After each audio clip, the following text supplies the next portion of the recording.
Welcome to our tutorial video for DJI Matrice 4 series, where we will show you 3 methods for updating the firmware of the aircraft and remote controller. To ensure an optimal flight experience, please use the latest firmware version for flying.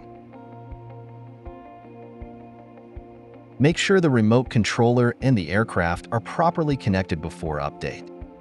When the remote controller is connected to the internet, the app will automatically check whether the firmware version of the aircraft and the remote controller needs to be updated. When a firmware update prompt appears on the app, tap the prompt to enter the update page. Then tap Update All Devices. During the update process, do not power off the device or exit the app. It is normal for the aircraft to restart automatically during the update process. Do not power off the aircraft. The firmware update finishes when an Updated Successfully prompt appears on the app. Go to the download page on the DJI Matrice 4 series official website and download the latest offline firmware update package. Copy the update firmware package into the remote controller. Method 1. Copy and paste the offline firmware update file to the root directory of the internal storage of the remote controller. Method 2. Copy and paste the offline firmware update file to the root directory of a microSD card and insert the microSD card to the remote controller. Power on the aircraft and remote controller.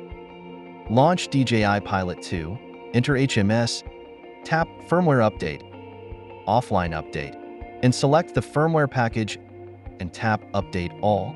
The firmware update will start automatically.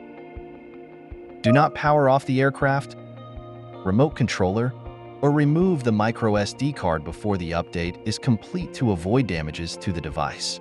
The device will restart automatically after the firmware update is done. Connect the aircraft or the remote controller to a computer using the cable and power on the device. Run DJI Assistant 2 Enterprise Series. Select the connected device and wait to refresh the firmware list. Select the latest firmware version and click Upgrade to start updating. Do not power off the device, exit DJI Assistant 2, or disconnect the data cable during the update process. The device will restart automatically after the firmware update is done. If the update fails, restart the device and try again. If the update fails multiple times, please record the update failure code and contact DJI support for assistance.